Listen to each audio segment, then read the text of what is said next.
Hello guys, welcome to another tutorial on the Code Angle YouTube channel. In today's video, we'll be using Angular to implement an autocomplete application, that is an input field that gives us possible suggestions, and this will be done through data coming from a RESTful API. So as you can see, these cards we have here and these names are all coming from the JSON placeholder REST API, and we integrated this into our input field as well. So when I click on the input field, that is when it's on focus, we get a drop down list of the possible options from the API. It filters through when I type a particular name that is similar to the list we have. For instance, if I type the first name, which is Lien, you see it filters through Lien, and when I click on that suggestion, it pops up into the input field, and also it also gets filtered in the cards as well. So as you can see, we only have Leanne Graham in the card. So that's what we're going to build today, and this is made possible through the data list in Bootstrap 5. As you can see in the documentation here, it says the data list allows you to create a group of options that can be accessed and auto-completed from within an input. Without wasting much time, let's get started.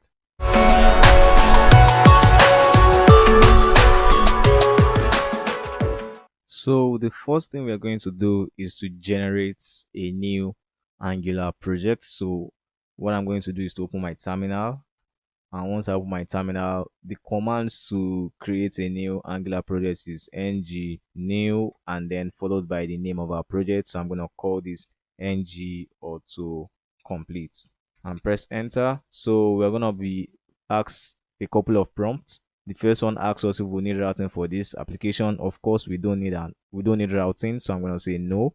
The second one asks us what form of styling do we want to use. Is it CSS, SCSS, Sass, or less? I'm going to go with the traditional CSS, and then with that, a new project will be generated for us. So what I'm going to do is to pause the video while this is getting generated. Now that a new Angular project has been generated for us, so what I'm going to do is to navigate into the right directory, and open the terminal once again. Before I open the project in Visual Studio Code with code dot. Beautiful. The next thing we need to do is to go to the app directory, which is generated by default for us by Angular. So, and by default, Angular gives us a boilerplate code, which I'm going to clear off, and then I just type in maybe an h2 that says hello. Then we save, then run ngserve to be sure our project runs successfully. As you can see, our app compiles successfully, so I head straight to the browser and then head straight to localhost 4200, and then we can see our h2 tag that says hello. So the next thing we need to do is to integrate Bootstrap 5 into this application. So, and the version we are working with here is Bootstrap 5. So you just click on the get started button, and then you grab the CSS link, head straight to the Angular project, navigate to the index.html file, which is in the root of the directory, and then in the header section, or the head section rather, you paste in the link and then you save, and with this we have access to Bootstrap 5. With this we can have a basic design for our page just like we see in the demo. So the first thing we need to do is to create a container and a row. So I can just type in container. So we have a container div and we also need a row div. So inside of the container and the row div, we need to specify the width of our column. So I can just give it a col md of 12, and then inside this we can have our form. So I can just create a form tag by saying form, and then it's gonna have a class of form and then a margin top of 5. So we don't need an action, so I'm gonna get rid of this action. I think this is only needed when we work with something like PHP or so.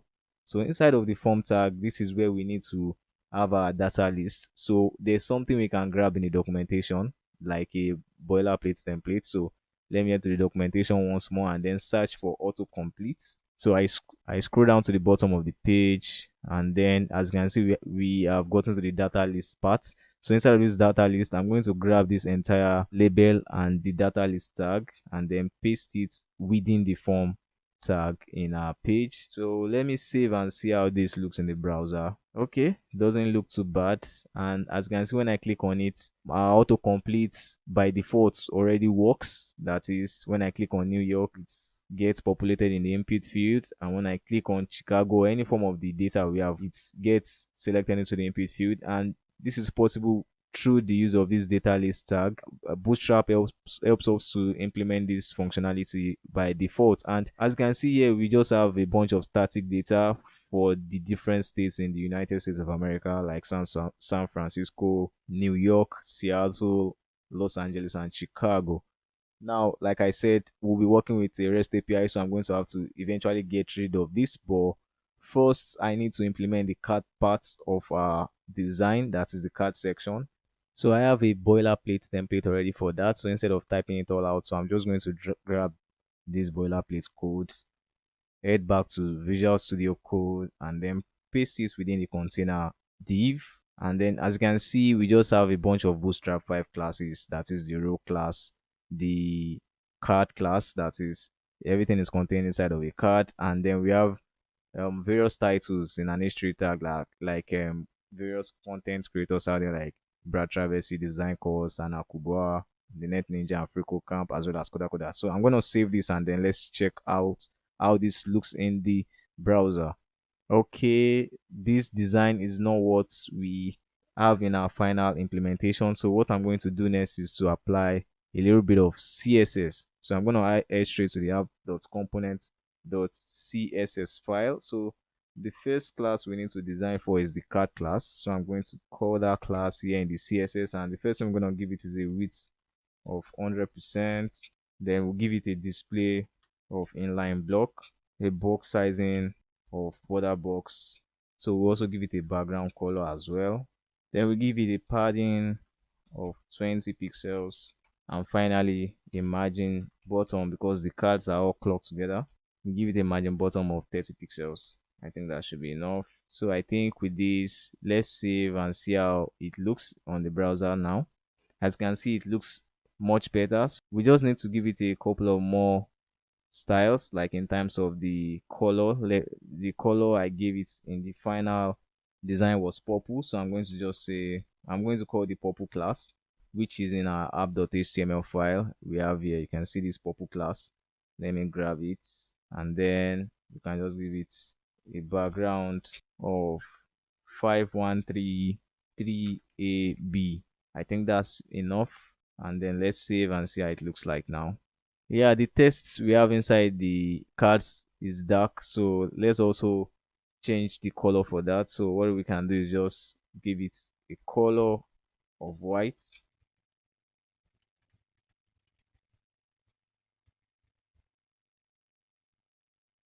So as you can see, this looks clearer and much more better. So with this, we are through with the design. Next up is for us to try to integrate our endpoints.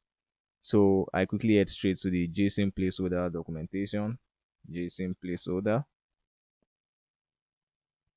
Then inside of documentation, we have a series of endpoints we could work with. That is the slash post, comments, albums, photos, and likes. But the one we'll be working with today is this /users. So I'm going to click on /users, and then I'm going to grab this URL in the browser. So with that, we'll have access to this list of data we have on the page. For us to integrate this, we need a service. So for me to implement a service, I need to stop the server and then create a new service. So I'm just going to create a service using the ng command in Angular. So I can just say ng generate service. I'm going to call the service auto and then press enter. With this, a new service will be generated for us. So while we wait for that, we need to call some modules for this to be possible. For instance, what we need is the HTTP client module. So I'll bring in the HTTP client module into this project by typing HTTP client module. So we need to import this as well. So I can just say import HTTP client module. All this is coming from at Angular /common/HTTP. I notice we have a mistake here. So we're having a quote instead of at. So I'm just gonna correct that now. So it's coming from at angular/common/http. So we're good to go now. Uh, As you can see, our service is generated for us, so I can restart the server with ngserve, and then let's head straight to the service. So inside of the service, before we are able to do anything, what we need to do first is to bring in the http client, and this is accessible because we've brought in the http client module into the application. So I can just say import http client from at angular/common/http. So that's cool. Now that we have the http client, the next thing we need to do is now to bring in the base URL we got from JSON placeholder. So I'm going to give it a private variable. So I can just say private base URL is equals to the JSON placeholder.typicode.com/users. So that's our endpoint. That's the endpoint we're working with. So in the constructor, we need to also inject the HTTP client. So I can just say private. Or I'm having uppercase here. So I can just say private HTTP and then HTTP client. And the last thing we need to do here is just to create a function that gets the data from our JSON placeholder endpoint. So I can just create this function and call it get data. So inside of this get data, we can have a return statement that says this dot http dot get. Then we say this dot base URL. So that's all we need to do in our service. So I'm going to save, and then let's now import and inject this service in our TS file, app component.ts file. So inside our app component.ts file, we need a constructor as well as an on init lifecycle hook. So let me quickly bring in the on init lifecycle hook, and then after this app component, I can just have implement on init. Then let's create the lifecycle hook. We can just have ng on init. So that's all we need to do. I'm gonna get rid of this void, and then let's bring in a constructor. So we can just say constructor. So inside of the constructor, we can just say private service, and then bring in our auto service into this application. So with that, we are able to have access to our data. So what we need to do next is to create a function. So this function gets the data from our endpoints by accessing our service in the auto service file we created previously. So I can just say get all data, and then inside the function you can have a make reference to the service instance by saying this dot service dot, we have a get data function in our service file. So we need to subscribe to this. So when we subscribe, and then we have a response which we can give a type of any, and then we try to log this to the console by running console.log res. So for this to happen on the fly, we need to call this inside the ng on init lifecycle hook. So I can just say this dot get all data, and that's all we need to do. So what I have to do next is just to save and then access this in our browser. So we have a little error. It says on init, we didn't spell it properly, so this is supposed to be a capital I. So let's save and then head straight to the browser. So I'm going to open the console, and inside of the console you can see we have an array. We have an array with 10 data, all coming from the JSON placeholder. So these are the names we're going to work with. We're going to get rid of this static data which has the name of these content creators. So the next thing we need to do is to replace the data in our card that we have here with the name in this API, as well as the results we have in this drop down. We need to replace it with data coming from this JSON placeholder REST API. We are working only with the names in this data, so I'm going to show us how we're going to do this now. So let's head back to Visual Studio Code, and the first thing we need to do is to create a variable that has access to the results we have in the console. So let's create this variable. I'm going to call it posts, and then I'm going to give it a type of any. So this variable is going to have access to our data. For that to happen, we need to just say this dot posts is equals to res. That is the response we get from our data. So that's all we need to do. So what we can do is to loop through this post in our app components file. So I head straight to the app component HTML file, and inside of this file, where we have to do that is in the data list tag. And for that to happen, we need to get rid of all but one of the option tags. So I'm going to get rid of all of them except one, and then this is where we need to look through the data by making use of the ngFor directive in Angular. So I'm going to type in ngFor is equals to, so we're going to say let posts of posts. So let's post of posts, and then this value is going to have a square brackets. That is, we want to bind the post value inside of this. We want to bind the posts inside of this value. So to do that, I'm going to get rid of this San Francisco. Now with this, we have access to the live data, so I can just say post.name. Like I told you earlier, we just want to get the name option. So when I say post.name and then I save and head straight back to the browser, you see the updated changes in the drop down. So we have an error. Post does not exist on type components, on type components. So let's head back to the browser. How come? Oh, we didn't save our app component.cs file, so I'm going to save that as well and then head straight to the browser. So when I click on the drop down list, you can see all the names we now have here is coming from the REST API we have in our browser here.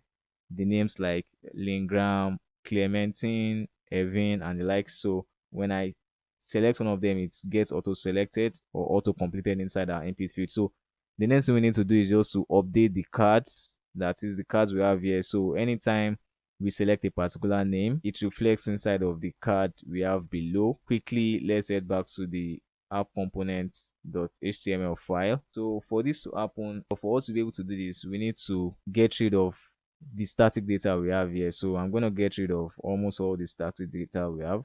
And then we also need to look through the posts. So I can just say inside of the column class, that is called SM class, I can just make use of the ngFor as well. So I'm just going to grab this ngFor let's post of post, paste it in here, and then replace the title with post.name. So this is pretty simple. So I just say post.name, and then the data in our card also gets access to the data coming from the REST API as well. Let me close the console.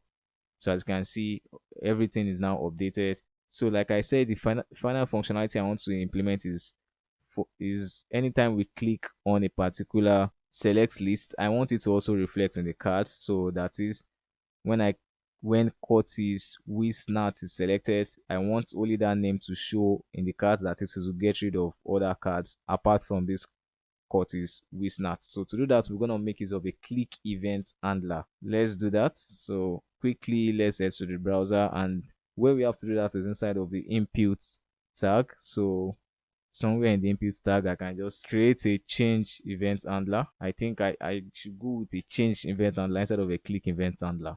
So instead of a change event handler, we're going to have a new function. We can just call this function name value, and then inside of this name value, can give it a type of any, and then get the events, then use events.started.value to get access to that particular data inside the input field. So we can do that using the $sign. So event.target, and then outside we have .value. So we have an error because we haven't created this name function. So right in our TS file, so below the get all data, we can just create this function as well, and then give it an argument of name and a type of any. So we need another variable that would assign to this name arguments we have here. So I can just create a variable called username. So this also helps us to have access to the data we have in the input field and display it on the page that is inside of the cards. So I'm going to say username, give it a type of any, and then say this dot username is equals to name, and that's all we need to do. So I'm going to save and then head back to the app component.html file. So what I want to do here is to duplicate the cards. We're going to have to create a conditional statement, that is, if the username appears in the input field, we're going to show the card, we're going to show that specific name in the card, or else we're going to show all the cards. What do I mean? That is, if there's a name inside of this input field, we just want to show that name in this card. If there is no name inside of the input field, we want to show all the names inside of this card. So for this to be clear, let me quickly implement this. So what I need to do is just to duplicate this row tag, everything's inside of this row tag, and then I'm gonna create an ngIf directive. So ngIf, if the username exists, then I'm gonna get rid of this ngFor here. We don't need it here. If the username exists, then show the username. So I'm gonna paste it in here. So also inside of our card above, the first card we created above that we are showing all the cards, we also have need an ngIf statement. So if the username does not exist, then show us all the remaining cards. So that's what we have here. So basically we have the same HTML tags performing different functions. This only shows when the username exists, and this only shows when the username does not exist inside of the input field. So let me save, and then let's see how this functionality works. So let me click on the input field. So we have a select drop down of names from our REST API. So when I click on probably the third one, Clementine Bunch, as you can see, we only have Clementine Bunch showing in our card. So when I click Clementine Bunch and click outside of the input field, the rest of our data shows. So that's what I mean by that ngIf conditional statement. So let's click on another one, probably Glenna Richards. As you can see, Glenna Richards shows, and the rest of the cards disappears. So like it's kind of filtering through it. So that's it for this tutorial. If you have any questions, drop it in the comment section below. Also, please do not forget to like as well as subscribe so I can keep creating awesome content. Thank you very much for watching, and I'll see you again in the next one.